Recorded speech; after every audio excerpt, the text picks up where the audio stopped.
Welcome back to the Citizen channel and my story of the game as we look back at a point at Selhurst, which a little bit disappointing, but we got a point better than getting beat. I think City have probably 3 or 4 weeks ago might have lost this game, so I think we have to be small baby steps at the moment. Of course, Pep's still struggling to play the team he wants to play, even with the guys who are almost fit, so we'll talk about that anyway. But this is the story of the game for Palace 2, City 2 on the 7th of December 2024. It was a 3 PM kickoff, match day 15. And Pep's 11, yes, 4 changes to the Forest game. As I said, a couple of enforced errors, forced changes, or errors. Well, some people said they were errors, but if you're forced into it, what can you do about it? Of course, I got 9. I was happy with that. I had Grealish and Doku, but apparently Pep has claimed that both were unable to play in this one because of fitness issues, as in they've not played for a while and they might have struggled after playing that game against Nottingham Forest. So, probably Pep would have been played my 11 if those 2 guys had been available, but of course both not 100%, although I think they were on the bench, weren't they? We just have a quick look. Grealish and they were both on the bench, so they were obviously certain fitness. Of course, Doku came on as well, didn't he? But not fit enough to start, although some people would argue start them and then take them off after 60-70 minutes or something. But anyway, it doesn't matter, does it? Pep can't do what he wants to do at the moment. The starting 11, Ortega, no surprise really. I thought Ortega would get the shout for this one. Walker, Diaz, Gvardiol, Lewis, Gundo, Bernardo, De Bruyne, Savic, Nunes and Haaland. On the bench, Edison, Carson, Grealish, Doku. And then the guys who were not really getting games, are they? They're just there for show. Right, Simpson, Pusey, O'Reilly, McAtee and Wilson Esbrand. Crystal Palace's starting 11, Henderson, Guy, Lacroix, Chalobah, Mitchell, Lerma, Hughes, Munoz, Eze. Did he play? I didn't realise he was playing until he was subbed. Sarr and Mateta. He's a big unit, isn't he, Mateta? I did worry about him when I saw him limbering up at the start of the game. Right, the story of the game, not the greatest start, was it? 4 minutes. I think that's the 7th time we've conceded an early goal within the first 15 minutes in the league, something like that, I think, from someone I was listening to before. Munoz with the goal, of course. It looked tight. Walker, I was hoping, might have just played him offside. He had all the pitch to look across, but of course didn't step forward or give the extra yard to leave him offside. So I think it was just another comedy of errors. Gundo, I think, had originally lost the ball in midfield. Lewis and Gvardiol were just chasing back. I think probably Lewis was playing the guy offside, but of course he wasn't aware of what Walker was doing. And Gvardiol was nowhere to be seen. Ortega, it's coming for a little bit of criticism. He got something on the shot. There's a great skill in goalkeeping. Sometimes when to know when to stop it with your feet and when to know when to stop it with your hands. I mean, it comes naturally to some keepers. No disrespect to Ortega. I think Edison's got a similar problem. They're not very good at stopping shots with the feet. Sometimes you lose control, of course, if you stop with your feet. It could go anywhere, but it's a way of stopping shots that are quite near your body. And I think Ortega made the mistake of trying to save it with his hand and just couldn't. It was just too close to him and too powerful to actually get his hand on it. But if he'd set himself to be aware of a stop with the foot, then he could have done it. He's done it before. He's good at blocking. I'm not too sure he's good at of the foot stop, if you like, if that's what you call it, which is a skill in itself. But I think he could have done better. That's what we're aiming at here. And I think if Edison had done a similar thing, we would have been hanging him out to dry. Anyway, 1-0 down, a mountain to climb as ever, or certainly a hill at that time. 7 minutes almost as KDB plays Haaland through nicely, but the ball hits the keeper in the head and bounces to safety. I mean, I don't think Haaland did too much wrong. Great ball from KDB, not a bad effort from the big lad. Unlucky that the keeper Henderson has such a fat head, that was a problem, and it smacked him in the air. And of course, as ever, the player goes down and has a bit of a rest for a minute or two, which, all right, I can appreciate head injuries, but come on. I'm not having that one, but hey, that's how it is these days. 9 minutes, Diaz appears not to get enough on a back header to Ortega. Yeah, again, Ortega was a little bit hesitant. He can be hesitant in games, especially when he's got off to a bad start. And he just looked a little bit slow to collect, and he almost let the Palace player in, but we got away with that one. But again, Ortega wasn't impressive me early doors. 12 minutes, Gundo effort on target was blocked. 18 minutes, Haaland to KDB and his return ball to Erling in the box. He's just behind him. Either Haaland was going too fast and he can't quite collect it with his dragging leg to drag it with him. So that was another missed opportunity. 23 minutes, Gundo. Brilliant volley against the post. I mean, that's like the old Gundogan. I mean, it's so unlucky not to actually bounce in, but against the post went out. And of course, the other guy I'm having a few problems with at the moment, which is a shame because it's his first season. He needs time to adapt, but he's getting lumped into play games when he perhaps shouldn't be playing them. Xavi picks it up and goes for goal and misses. Yes, he probably, as we say in the old days, he couldn't hit a cow's arse with a banjo. But it's annoying me at the moment. I will admit it. If you watch my Player 18 show, guys, Xavi, although he shouldn't be annoying me because he's brand new, he's young, etc. He's got to actually find other players at the moment and not keep going and trying to score a goal. It's just not working. But we'll talk about him in a second as well. 30 minutes, Diaz blocks another one, not for the first time. And then soon it's up the left wing and a great cross from Nunes. And Haaland, the goalkeeper's made a mistake. He sort of come and didn't quite get to it. Haaland beat his marker, beat the defender, which you don't see that often with old big Erling, but headed it in the far corner. Great goal from Erling, great cross from Nunes. 42 minutes, yes, back to Xavi. He sends it well over again. I know he needs a goal, but you should think about finding a City shirt, whether it's sky blue or high vis. It doesn't matter than shooting all the time. He's been, for me, I just called him at the time when I watched it on the telly. I just thought, you greedy bastard. I mean, if they fly in, he's a hero, but they're not flying in, so he's not a hero at the moment. It's like Walker. If it flies in and he scores one goal a season, it's wonderful because it flies in from 30 yards. But Xavi should be looking at this point in time while his confidence is low as far as scoring. He'll get the chances. Just try and just think about finding a City shirt rather than going for glory yourself. That's all I'm asking. Half-time 1-1. I said at half-time when I was doing typing up the report, some last-ditch stuff, especially from Diaz, but City can go on if KDB stays on the pitch, but this is very finely balanced. Well, it remains so, didn't it? The second 56 minute, a silver mistake leads to a corner.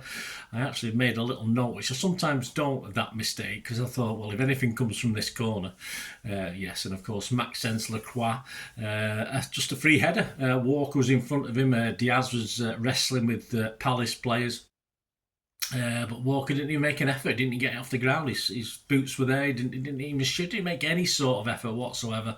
Nice free header. Not sure what Ortega was doing. There's no Palace players marking Ortega.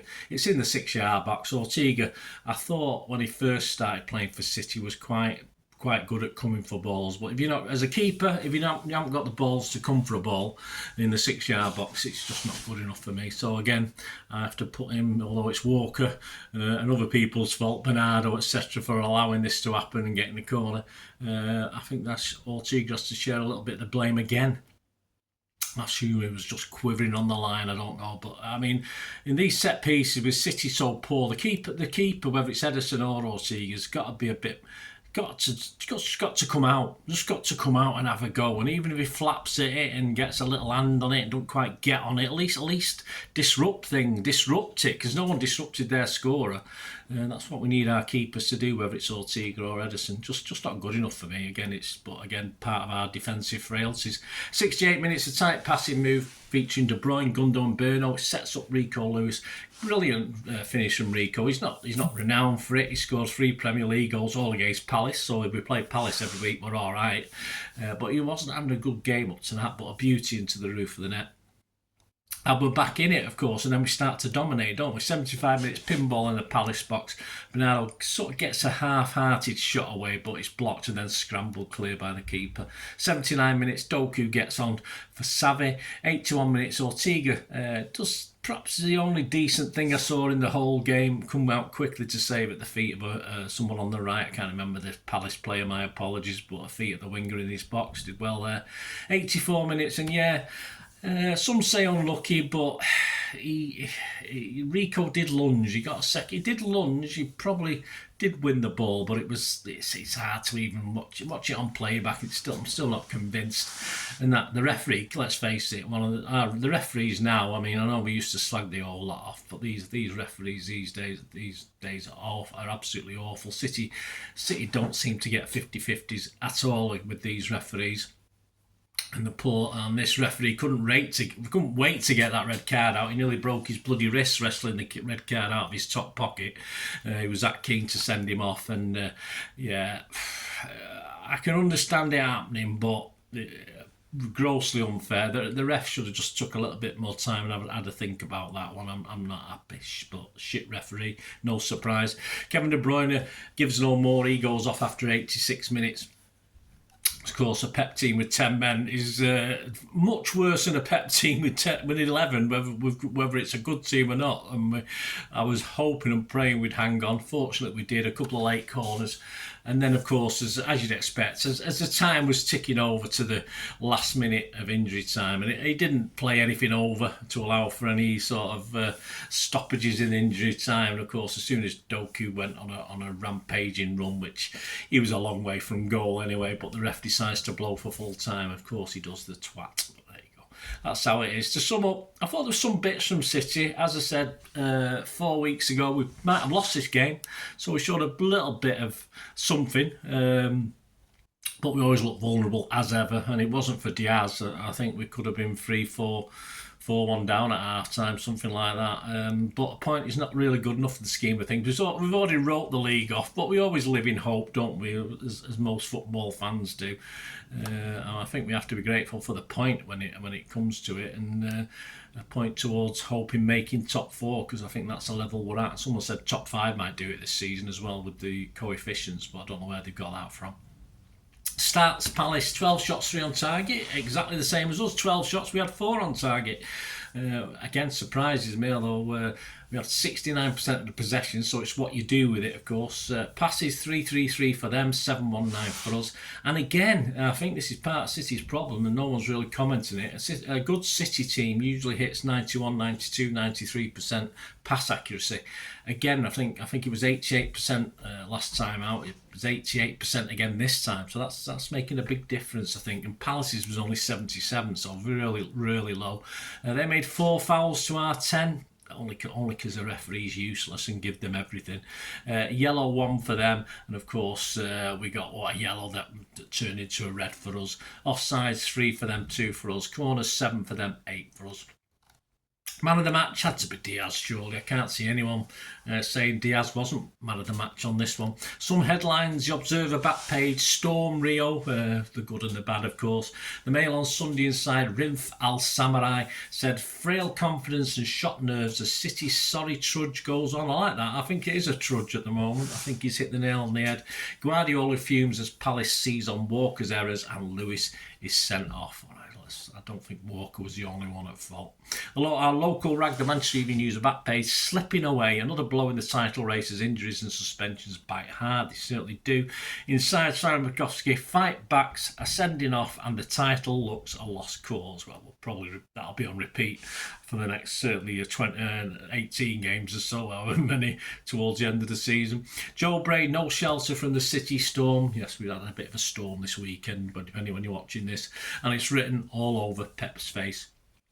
And finally, no shit Sherlock, Bernardo Silva is commented as saying it's not good enough. There you go. No shit Sherlock, no shit Silva, that's for sure. Thanks for joining me. There you go, guys. Let me know your thoughts. I've tried to put in a few. Yes, we're a point, not a disaster. But of course, as I think the fact we're trudging on, I think that's a very good phrase to use. Of course, we look forward to the Juventus game.